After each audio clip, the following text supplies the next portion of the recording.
Good morning, folks, once again. Well, here we are again to traverse on this little expedition, one of my usual drives on the weekends. More or less, we're raising awareness to general public, especially in these difficult times when we have COVID shut down, elections shut down, and everybody will reach me, staff, members, friends, relatives. You know, they are finding nothing to do in Guyana, nothing is there to do, all the bars are closed, no form of entertainment. Well, I have something else to say, that is not the case. The case is you can do so much things every single day. Guyana has so much to offer, so many places of historical sites with lots of history, especially if you're adventurous. You know, you can just go 1 hour drive, just 1 hour drive out of your city, and you will reach a different terrain that you in some countries you have to drive for miles and hundreds of miles to reach. But just 1 hour drive out of our city and you will find beautiful savannas, beautiful landscapes, beautiful hills, luscious trees, lots of animals.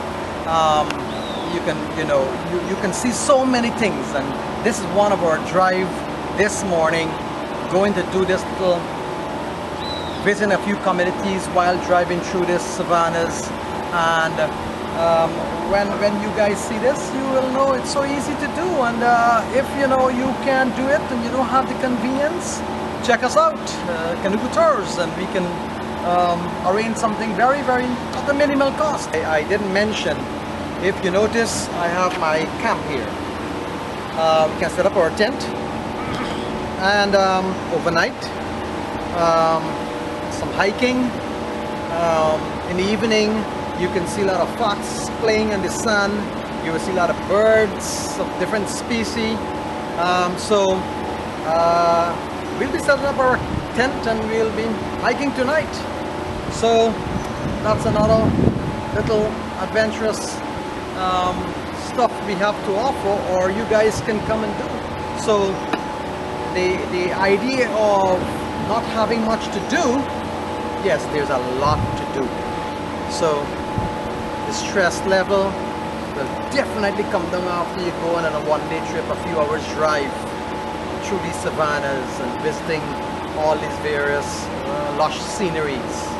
And when you come back Monday, today is Sunday, Monday, you will be so fresh, back at work, ready to face the world again. So, folks,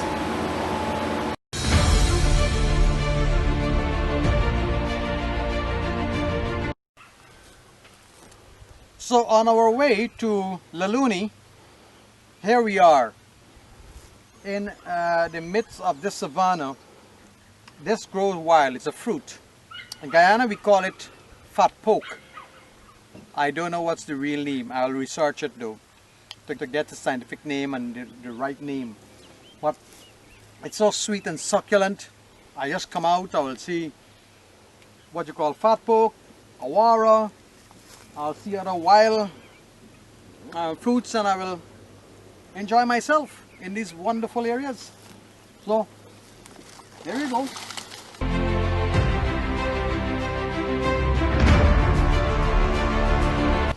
We are now in the community of Lulune. Now this would have explained the history of Lulune. And a Marinian guy who came in the area, saw the area suitable soil for a lot of cash crops and so on, and eventually the company in 1955, there was a company used to make cigarettes, and they had always wanted a very large area to plant their tobacco leaves. And discovering this area and the soil and its texture, it was ideal for the planting of tobacco. So it was all these lands, I think something like about 10,000 acres or more, was under cultivation of tobacco. Then because of Guyana's constraint with energy and political situation and migration and all of this, the village, the tobacco company went down. All the land converted to cash crops. People left the community in droves, but now people are now coming back, live, reside, and make it a more modern village. Lulune is about 40 miles from Georgetown. My wild guest. So we are going to take a walk in the village, have something to eat in one of the restaurants, and then we are on our way through the trail to St. Cuthbert Mission and so on and so forth. So nice drive, a few hours, and we're back in Georgetown. So peace out.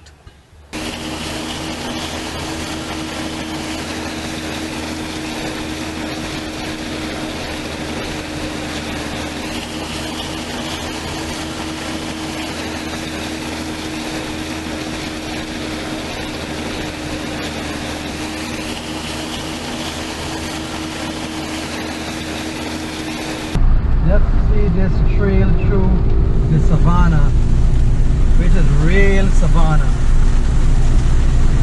Let's see what happens. Where are we gonna end up?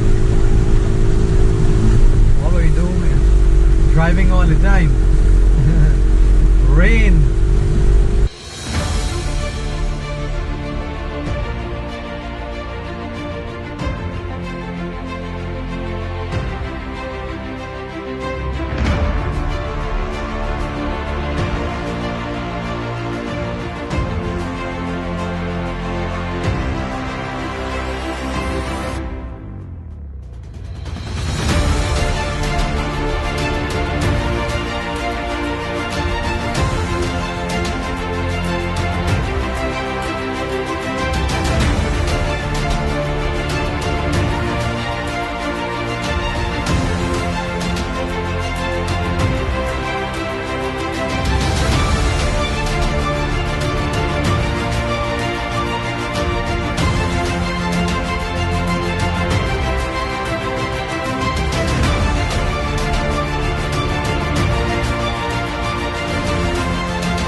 Okay, so last week we have discussed traveling through these terrains that is just up the highway, 1 hour drive from Georgetown. This week we come back now to do some more discoveries, and some of which including World War II old derelicts. Standing on where I am right now, it's one such old post or old watchtower. These areas during the World War II, which started in 1940 and ended in 1945, one would know that it was believed that the Jews from the Middle East were to settle in the old British colony of Guyana, and as such, coming in these parts, they invested heavily with the Americans and the Allied countries to do a lot of preparatory work.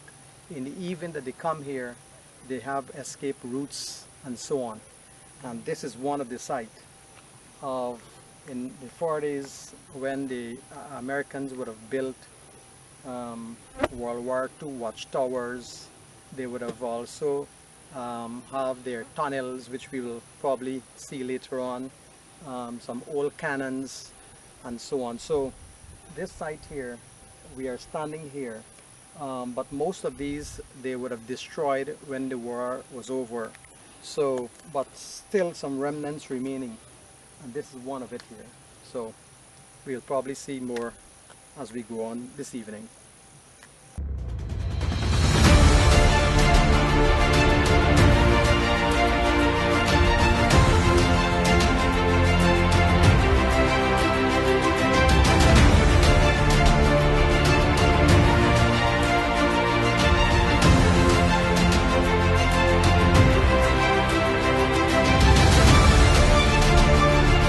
Of the old derelicts that we are talking about, this would have been an old torpedo shell that would have left here. You have some here as well,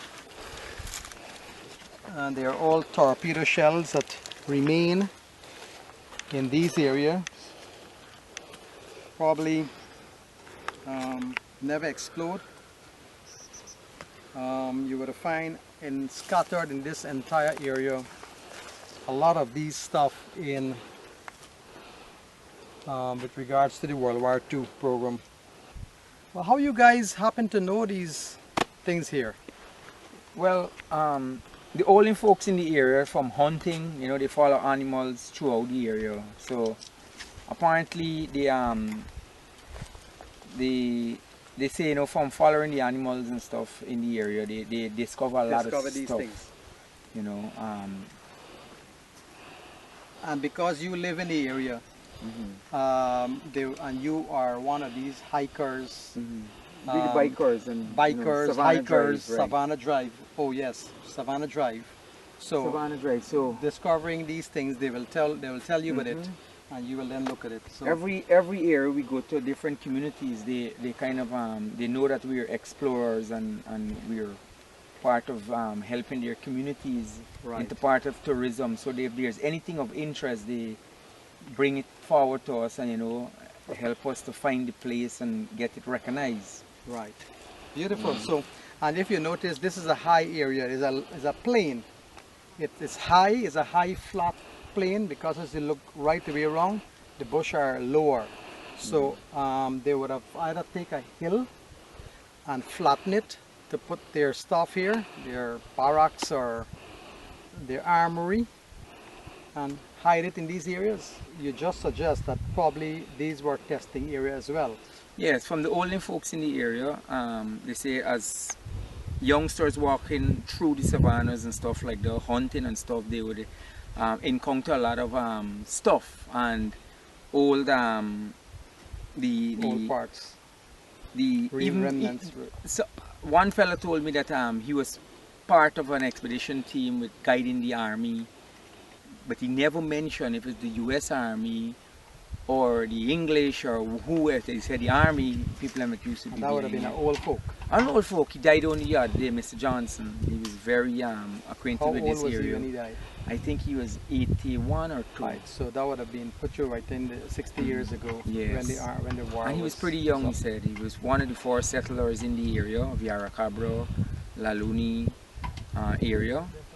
And he. So testing sites. Yes. Would have been testing sites. Yes, testing sites. Had airstrips. He showed me a lot of different areas that I will show you guys later on.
So this is a foundation, more or less, of some kind. It could have been a foundation for a building, or probably it could have been something they cap off somehow, somewhere, for some reason. We only can know the truth of this, or the facts of it, so to speak, from research, historical information, archives, which of course I will dig into.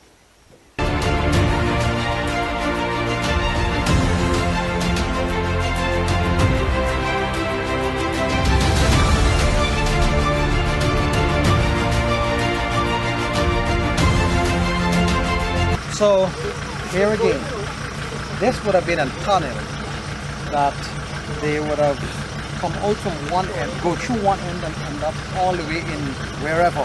We will probably try to go all the way to the end and see where it leads to, but it's gone into a hill and disappeared. But to go in there, I don't know. Probably you'll have to, that will be on another expedition. But it's all the way into another hill, sand hill. So this is another old derelict of World War II.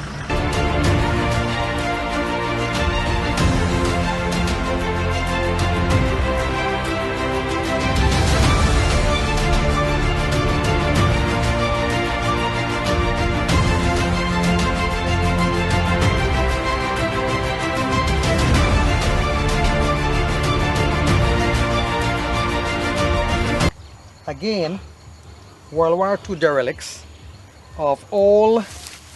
This would have been a manhole that goes down on the ground, and then they will have tunnels leading to wherever. These sites should be preserved. This would have been sometimes in World War II, of course, but it's capped. It's capped, so they would have capped it with concrete after the end of the war, and so they all remain here. And all around the site they have foundations, very old material, both steel and concrete, the entire site. But that's another one there, just across there. So this is beautiful things for Guyanese to know. I'm sure 90% of our population don't know anything, and this is just an hour drive from Georgetown. So these things need to be highlighted so that we can know our history, that we were part of the World War II era as well. So right in Yarra-Cabra, just about 30 miles, 35 miles from Georgetown. these rooms are all here for all Guyanese to see. And so guys, come out in the evening, come out on the Sundays, look at these sites. They are here, you can touch them, and it's all about 60, 70 years old. So peace out.